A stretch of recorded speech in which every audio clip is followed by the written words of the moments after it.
आराधना हो जाती है। और यदि कोई चल जाए तो वो साधना बन जाती है। चले तो साधना है और बैठे तो उपासना है, आराधना है। बोले जगत में ऐसा कौन सा स्थान है जहां चलना साधना कहलाती है? बोले नर्मदा का पथ है जहां चलना साधना कहलाती है। एक ऐसी साधना जो जीव का तो कल्याण करती ही है, वो अगली पिछली पीढ़ियों को तार देती है और बना देती है। कोई भी साधना जीव का कल्याण करती है, लेकिन नर्मदा मैया के पथ पे चलना वो साधना है जो सिर्फ जीव का ही कल्याण नहीं करती, कुल वंश कुटुंब और जगत का कल्याण कर देती है। असाधारण साधना है जिस पथ पर चलने से पितर संतुष्ट हो जाते हैं, देव पितर संतुष्ट हो जाते हैं चलने से। आ जाओ ऐसे, जिस पथ पर चलने से पितर संतुष्ट होते हैं और जिस पथ पर चलने से विघ्न बाधा और संकटों का अंत हो जाता है, निवारण हो जाता है। विघ्न बाधा संकटों के लिए, उसके निवारण के लिए बहुत सारे विधान और विधियां बताई गई। सबसे सहज विधि है, युग साक्षी है, सदी साक्षी है। जिस पथ पर चलने से विघ्न बाधा और संकटों का निवारण हो जाता है वो नर्मदा का पथ कहलाता है। चलने से विघ्न बाधा और संकटों का निवारण हो जाता है। ध्यान देना, जहां चलने से पितर संतुष्ट हो जाते हैं, जहां चलने से सुख और आनंद की प्राप्ति हो जाती है, जहां चलने से परमात्मा और ईश्वर का मिलन हो जाता है, जहां चलने से प्रत्यक्ष परमात्मा और ईश्वर का साक्षात्कार हो जाता है। कोई यदि परमात्मा और ईश्वर से मिलना चाहता है, उसको देखना चाहता है, उसको पाना चाहता है, तो सारी दुनिया में सिर्फ नर्मदा का पथ है। कोई चल के देखे, जो चला है वो परमात्मा और ईश्वर से मिला है। जो चला है, युग साक्षी है, सदी साक्षी है, जो चला है। ये वो तट है, वो द्वार है जिसकी हर कंकर को शंकर बोलते हैं। ये वो आदि शक्ति भगवती है जो जीव जगत ब्रह्मांड की उत्पत्ति तो करती है। ये वो आदि शक्ति भगवती है, वो जगत कल्याणी है, जो एक तरफ जीव जगत और ब्रह्मांड की उत्पत्ति भी करती है, और ये वो आद्य शक्ति भगवती है। हमने सुना होगा गांवों में कि जहां गंगा और यमुना मिलती है, प्रयागराज, इलाहाबाद। हाथ खड़ा करो, कौन कौन गया? प्रयागराज सब गए है ना। उसको तीर्थों का राजा बोलते हैं प्रयागराज, जहां गंगा जी, यमुना जी और गुप्त सरस्वती मिलती, तीर्थों का राजा है। और जो गांव नगर जिसके द्वार पर है, वो नर्मदा मैया को तीर्थों की नायक कहा जाता है। तीर्थों की ये अग्रज है, तीर्थों की जननी है। सर्व तीर्थ नायकम नमामि देवी नर्मदे। सर्व तीर्थमयी, सर्व तीर्थमयी इस भगवती को कहा गया, इस शक्ति को कहा गया सर्व तीर्थमयी। क्या कहा गया? सर्व तीर्थमयी।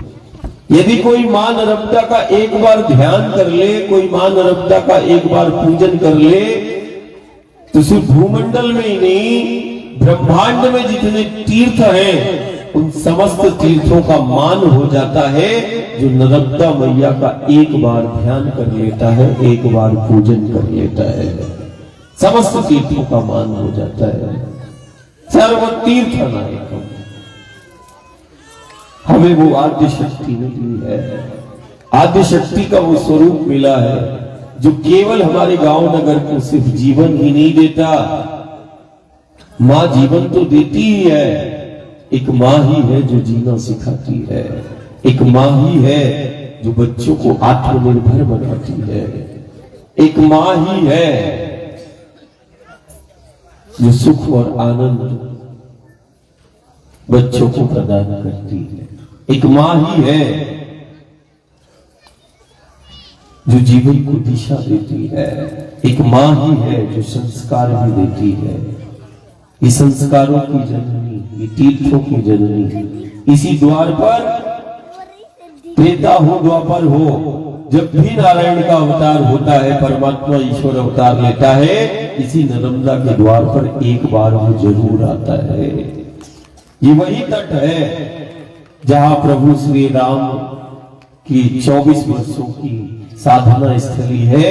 तो द्वापर में ये वही नर्मदा का पथ है जो कृष्ण की अजय स्थली है। ये वही नर्मदा का पथ है जो शिव के शूल को निर्मूल कर देता है और शिव के अशांत चित्त जहां शांत हो जाता है, ये वही नर्मदा का पथ है। असाधारण है, जहां चलना साधना कहलाती है, जहां बैठना उपासना कहलाती है। असाधारण है। और इस सदी का सबसे बड़ा धर्म यही है कि जो शक्तियां हमें प्राप्त हैं, प्रत्यक्ष शक्तियां हैं इस देश के पास, भारत के पास, गांव के पास, नगर के पास, आज भी दुनिया शोध करती है कि इस भीषण संक्रमण और आपदा में ये भारत के लोग कैसे सुख और आनंद के साथ जीवन व्यतीत करते हैं। इतने भीषण और संक्रमण काल में भी, जब दुनिया संक्रमण और आपदा का शिकार हो रही है, तब ये वही देश है जो भयमुक्त जीवन जीता है। ऐसी इस देश के पास कौन सी शक्तियां हैं? आज भी दुनिया बड़े रहस्यमयी ढंग से हमें देखती है। कौन सी शक्तियां हैं इसके पास जो भयमुक्त जीवन प्रदान करती हैं? कौन सी शक्तियां हैं जो इसके गांव नगर को तीर्थ बना देती हैं? वो कौन सी शक्तियां हैं जो जगत में वंदनीय कर देती हैं? जगत वंदनीय, विश्व वंदनीय बना दिया हमें। एक तरफ वो जगत वंदनीय बनाती है और दूसरी तरफ इस देश को वो जगत गुरु बना देती है, विश्व गुरु बना देती है। कभी वो शक्तियां हमारे हाथ से सिर्फ गांव और घर को नहीं चलाती, ये वो शक्तियां हैं जिन्होंने दुनिया का संचालन हमारे हाथों से करा दिया, विश्व संचालन करा देती है, विश्व वंदनीय बना देती है, हमें विश्व गुरु बना देती है। भीषण संक्रमण और आपदा काल में हमें भयमुक्त जीवन प्रदान करती है। बोले भारत के पास कौन सी ऐसी शक्तियां हैं? आज भी दुनिया खोज करती है और बड़े रहस्यमयी ढंग से देखती है। और हमारे पास शक्तियां प्रत्यक्ष है। नर्मदा के रूप में हमें शक्ति प्राप्त है। एक ऐसी शक्ति जो हमारे गांव नगर को तीर्थ बना देती है, सिर्फ जीवन ही नहीं देती, ये वो शक्तियां हैं जो घर को ही बस नहीं चलाती, ये वो शक्तियां हैं जो हमारे हाथों से विश्व का संचालन करा देती है। ये वो शक्तियां हैं जो हमें विश्व गुरु बना देती हैं। प्रत्यक्ष है, बोले गंगा है हमारे पास, नर्मदा है हमारे पास, गोदावरी है हमारे पास, यमुना जी है हमारे पास, कावेरी है हमारे पास। दुनिया के लिए ये नदियां हैं, हमारे लिए प्रत्यक्ष शक्तियां हैं। इन शक्तियों का ही प्रताप है जो कि इस भीषण संक्रमण और आपदा के काल में हमें भयमुक्त जीवन ये शक्तियां प्रदान करती हैं। ये मेरी गंगा है, ये मेरी नर्मदा है, ये मेरी यमुना है, गोदावरी है, कावेरी है। दुनिया के लिए ये नदियां हैं, हमारे लिए प्रत्यक्ष शक्तियां हैं जो हमें भयमुक्त जीवन प्रदान करती हैं। एक तरफ भयमुक्त जीवन प्रदान करती हैं और दूसरी तरफ ये घर का ही संचालन नहीं, ये हमारे हाथों से विश्व का संचालन करा देती है। प्रत्यक्ष शक्तियां देखो, हमारे पास गऊ है, दुनिया के लिए वो पशु है, जानवर है, हमारे लिए वो गऊ मां का स्वरूप है जो हमारे गांव नगर की प्रसन्नता और संपन्नता का आधार है। धर्म संस्कृति का वो मेरुदंड है। वो गौ के रूप में भी हमें शक्ति प्राप्त है, गंगा के रूप में भी हमें शक्ति प्राप्त है, नर्मदा के रूप में भी हमें शक्ति प्राप्त है, गोदावरी यमुना कावेरी के रूप में भी हमें शक्तियां प्राप्त है। हम ही हैं। देखो, हम तो देवता से लेके ईश्वर परमात्मा से लेके शक्ति से लेके सब सगुण उपासना करते हैं, सगुण उपासना करते हैं। रोज देखो मातृशक्ति, घर के आंगन में एक तुलसी का पौधा होता है। हाथ खड़ा करो, किस किस घर में तुलसी का पौधा है? देखो, तुलसी का पौधा है घर के आंगन में लगा, वो एक तुलसी का पौधा। हमने मां को देखा, हमने बहन को देखा, रोज सुबह वो पूजन करती है, जल अर्पित करती है और उस तुलसी के पौधे से घर परिवार की सुख शांति के लिए प्रार्थना करती है। घर के आंगन में लगा एक तुलसी का पौधा उस परिवार की प्रसन्नता और संपन्नता का आधार बन जाता है। घर के आंगन में लगा वो एक तुलसी का पौधा कई प्रकार के संक्रमण और आपदाओं से उस परिवार को बचा लेता है। वो पौधे के रूप में हमने वो शक्ति की आराधना की, हमने तो वो प्रत्यक्ष सगुण उपासना की, प्रत्यक्ष पौधे को। बोले दुनिया में कौन से लोग हैं जो पेड़ पौधों से भी प्रार्थना करते हैं, पेड़ पौधों को भी पूजते हैं, पहाड़ों को भी पूजते हैं, नदियों को भी पूजते हैं। कौन सा दुनिया में वो देश है जो इस धरती को, माटी को मां के रूप में पूजता है? तो वो केवल और केवल हम हैं। हम ही हैं जो धरती और माटी के को मां कहते हैं। हम ही हैं जो नदियों को शक्ति के रूप में हम मानते हैं और पूजते हैं। हम ही हैं गौ को मां कहने वाले। हम ही हैं पेड़ पहाड़ों को पूजने वाले। देखो गोवर्धन को पूजते हैं, देखो कामदगिरी को, और सिर्फ हम ही नहीं पूजते, हम उसी प्रभु श्री राम का चिंतन करते हैं जो कामदगिरी से प्रार्थना करते हैं, जो गंगा सरयू और नर्मदा को मान करते हैं। हम उसी रामकृष्ण का चिंतन करते हैं जो इसी माटी का मान करते हैं और माटी की महिमा, माटी के महत्व को बताते हैं। मेरे परमात्मा और ईश्वर ने अवतार लिया और बार बार अवतार लेता है और बार बार, और अवतार के पीछे सिर्फ एक कारण होता है, जो जीव जगत का आधार है, उसी के लिए परमात्मा और ईश्वर का अवतार है। युग साक्षी है, सदी साक्षी है। परमात्मा ने अवतार लिया, ईश्वर अवतार लेता है। अवतार के पीछे कोई कारण होगा, अवतार के पीछे कारण सिर्फ एक है, जो जीव जगत का आधार है, उसी के लिए गोविंद का अवतार है। अब आधार हमारा क्या है? देखो ये धरती, ये माटी हमारा आधार है इस जीव का, जगत का। हम जाति से अलग अलग हो सकते हैं, लेकिन ये माटी हमारी एक है, ये हमारा आधार है। और इसी आधार के लिए, इसी धरा के लिए, इसी माटी के लिए वो अवतार लेता है, धरा के लिए अवतार लेता। हमारा आधार वो गौ वंश है, गौ है। वो देखो, वही तो कृष्ण है जो गौओं के साथ संग में रहता है और गौओं का मान करता है, और गौओं का मान करते करते वो गौ की महिमा और महत्व को बताता है। और गौओं से जोड़ने वाला, गंगा से जोड़ने वाला, नर्मदा और गोदावरी के पथ, यमुना के पथ लीला करने वाला मेरा नारायण ही तो है, मेरा परमात्मा ही तो है, मेरा गुरु गोविंद ही तो है, जो कभी गोदावरी के किनारे, कभी कावेरी के तीरे, कभी यमुना के तीरे, कभी गंगा नर्मदा के तीरे लीला करता है। और जब जब परमात्मा ईश्वर लीला करता है, वो लीला हमें बोध कराती है, मूल आधार शक्तियों का परिचय कराती है। वो मेरे राम की लीला है, वो मेरे कृष्ण की लीला है, वो मेरे गुरु गोविंद की लीला है। हर युग में, हर सदी में वो लीला करता है। वो लीला हमें बोध कराती है आधार शक्तियों का, लीला बोध कराती है आधार शक्तियों का परिचय कराती है। वो आधार शक्तियों से जोड़ती है और जोड़कर वो जीना सिखाती है। देखो राम का चरित्र, देखो कृष्ण का चरित्र। पेड़ पहाड़ों को अपना स्वरूप बता देते हैं। यही सनातन है, यही धर्म है। हम रामचरितमानस में वो रामायण वो गीता हमें जीना सिखाती है, प्रभु की लीला हमें बोध कराती है, प्रभु की लीला हमें भय मुक्त बनाती है, प्रभु की लीला हमें उन मूलाधार शक्तियों से जोड़ती है।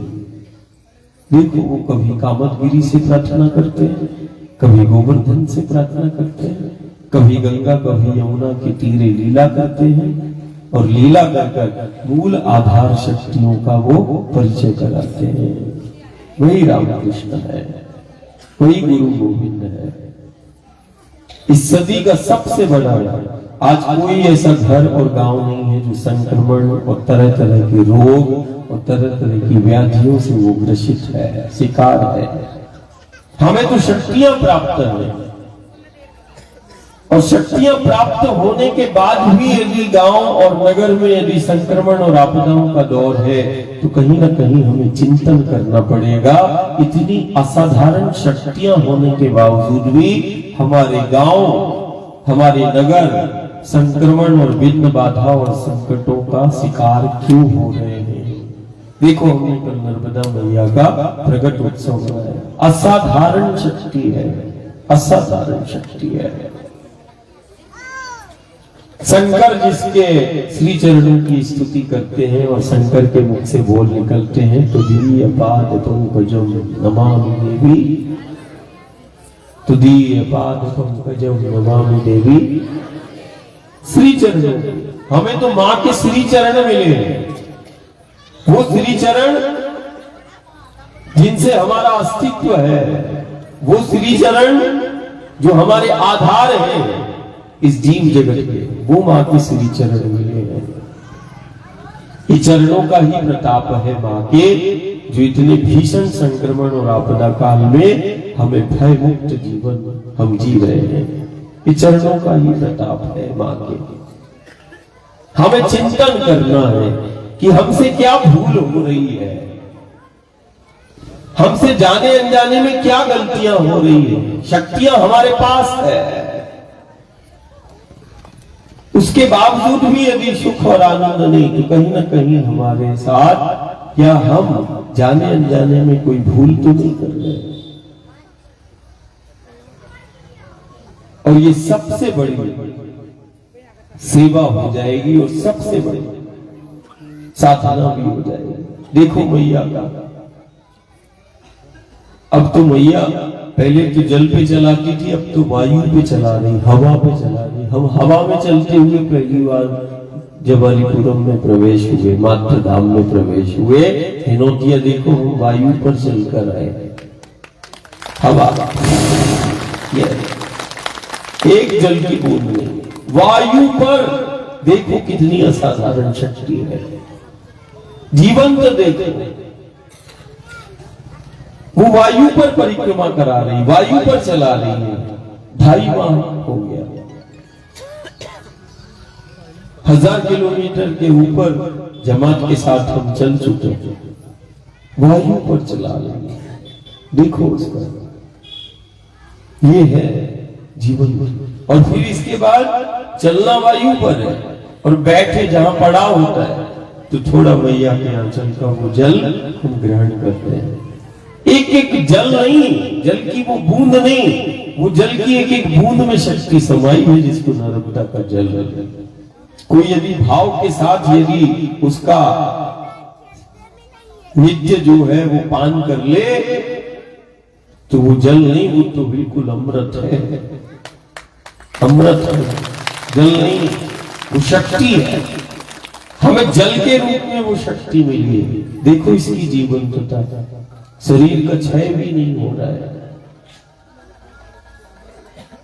ध्यानी ज्ञानी सब परेशान है, हमेशा चलते हैं। क्या है इसके पीछे आधार? देखो वो मां का आंचल जिसको हम देख रहे हैं। और हम रोज कहते हैं तुमने भी ऐसा जीवन जिया है, 6 महीने तक तुमने बाहर का कोई द्रव्य पदार्थ नहीं लिया, 6 महीने के बाद अन्नप्राशन होता है। माँ के आंचल से ही तुम पले हो। जिस प्रकार तुम्हारा दादा व्रत कर रहा है या जीवन जी रहा है, तुमने भी वो 6 महीने जीवन को जिया है। उन 6 महीने में तुमने बाहर का कोई अन्न द्रव्य पदार्थ नहीं लिया, माँ के आंचल से ही तुम जिए। तुम्हारे शरीर का कोई क्षय नहीं हुआ। जब तुम माँ के आंचल से आहार लिया करते थे तो तुम्हारे शरीर का भी विकास हुआ, सब विकास हुआ, क्षय नहीं हुआ, कमजोर नहीं हुआ। और आज दुनिया का ज्ञानी कहता है कि जो तुमने माँ के आंचल से आहार लिया है और जो माँ के आंचल से तुम्हें मिला है, वही जीवन पर्यंत तुम्हारा आधार बनता है। जो माँ के आंचल से मिला वही हमारा आधार होता है। चाहे वो जननी के आंचल से हो, चाहे वो इस धरती के आंचल से हो, और चाहे वो नर्मदा और गंगा मैया के आंचल से हो। जो माँ के आंचल से मिला है और मिल रहा है, वही जीव जगत का आधार बना हुआ है।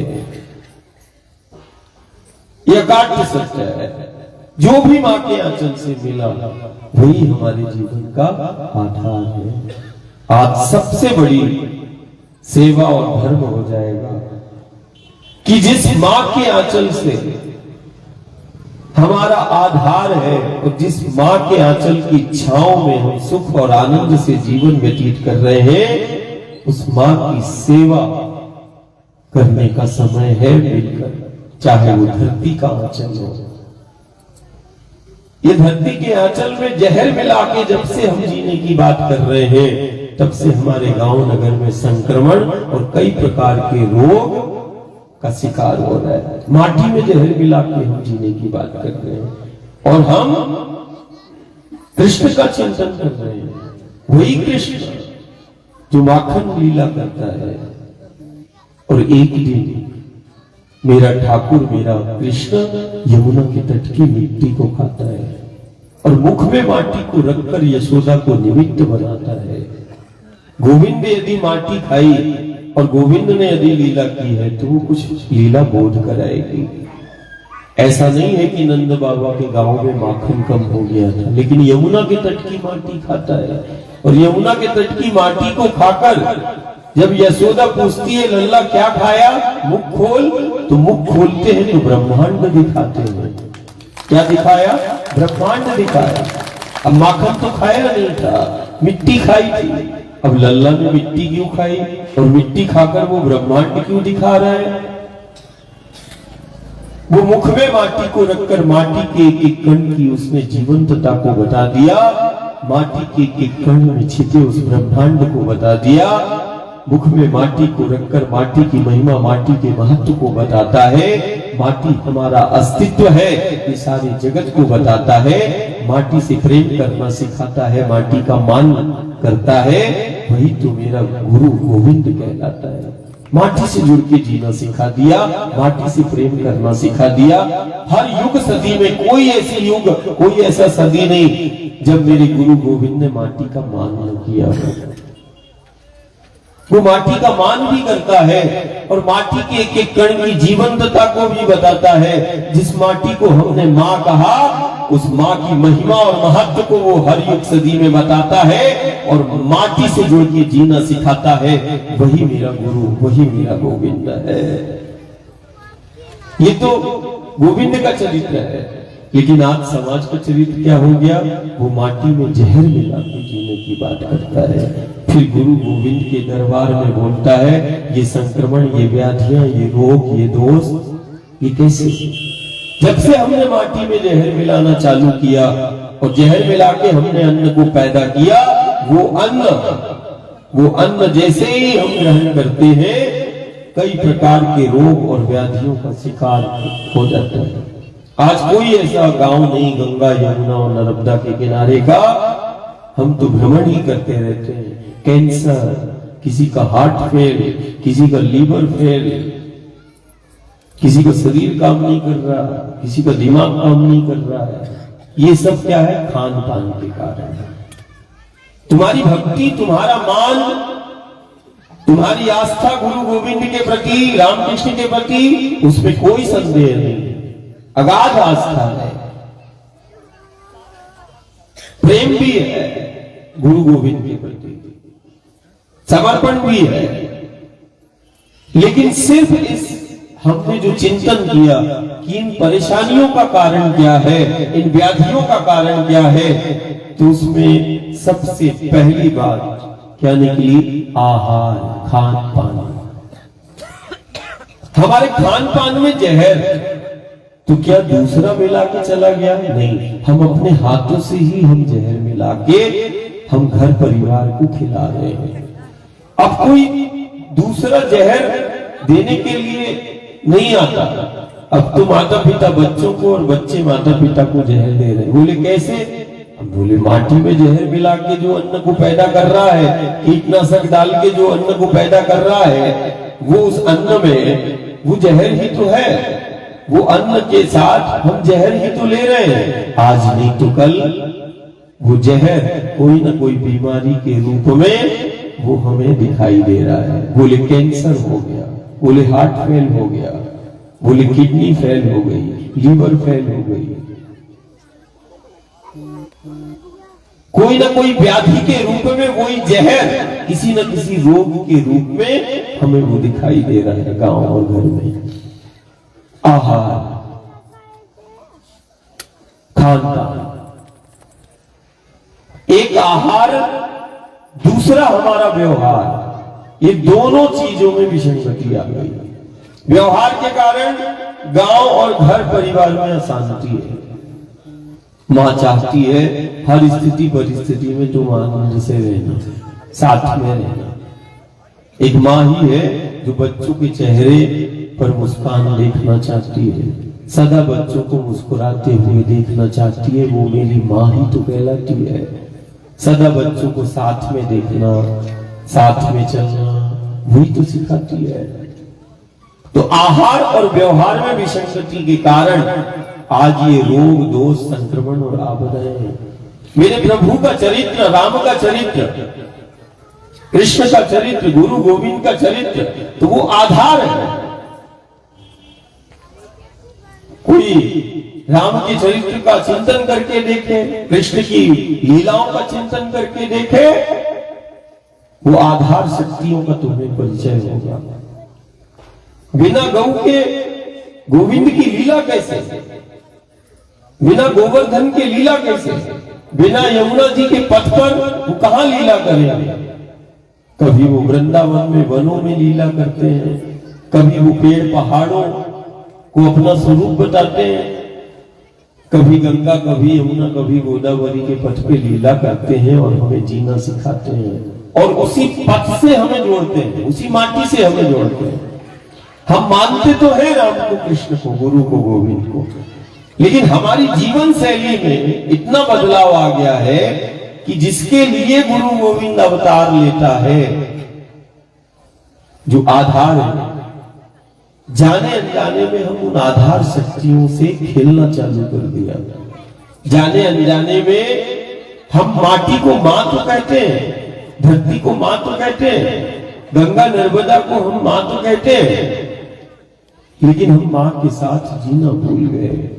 मां के साथ बच्चे कैसे रहते हैं हम भूल गए।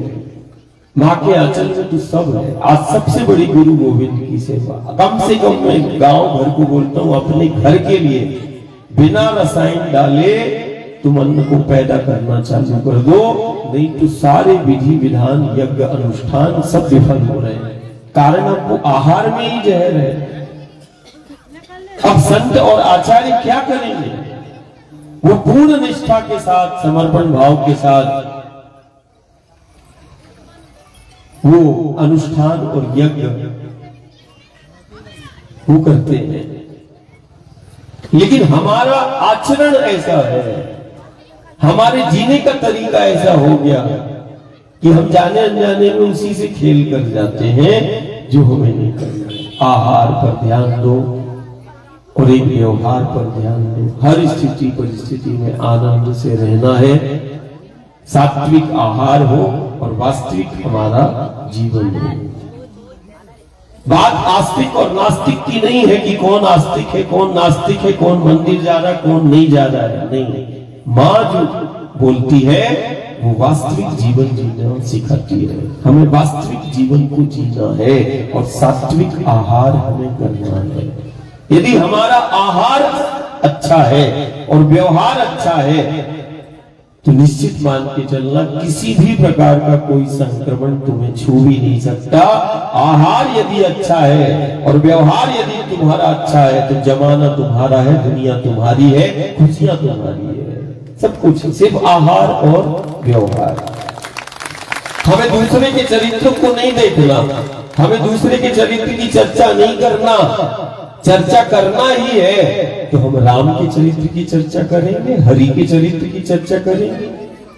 वो चर्चा हमारे जीवन को दिशा दे देगी, वो हमारी जिंदगी को बना देगी। ये प्रभु के चरित्र की चर्चा करना तो राम की चर्चा करना, हरि की चर्चा करना। किसी की निंदा करने से बचना, पराये दोषों को देखना बंद कर दो, निंदा करना बंद कर दो, दूसरे के चरित्र को देखना बंद कर दो। ये बहुत बड़ा इस सदी की साधना हो जाएगी। दूसरे की निंदा करना, दूसरे के दोषों को देखना, दूसरे के चरित्र को देखना बंद कर दो। वाणी का तप करो, और एक पानी और एक वाणी, निर्मल पानी और निर्मल हो तुम्हारी वाणी। खेल काय का चल रहा पानी और वाणी का, और दोनों ही यदि दूषित हो गई तो घर और गांव में और समाज में अशांति और कला इसी कारण से है, रोग और संक्रमण इसी कारण से। पानी और वाणी का खेल चल रहा है। और यदि तुमने वाणी की शुद्धि कर ली और पानी की यदि शुद्धि हो गई तो ये सदी का सबसे बड़ा तप हो जाएगा, साधना हो जाएगा। तुम देखना चारों तरफ सुख और आनंद की वर्षा हो जाएगी। वाणी का तप करो, वाणी की शुद्धि करो, कार्य की सिद्धि करो। रोज सुबह और शाम अपने घर और गांव में गौ है, गौ सेवा करो। अपनी माटी को मान लो, माटी का किसी को किसी प्रकार का कोई यदि पीड़ा है, बाधा है, कुछ प्रारब्ध भी होता है। प्रारब्ध का मतलब होता है पूर्व में किए गए संचित कर्म का फल, अब चाहे पिछले जन्म का हो चाहे। प्रारब्ध मतलब पूर्व में किए गए संचित कर्म का फल।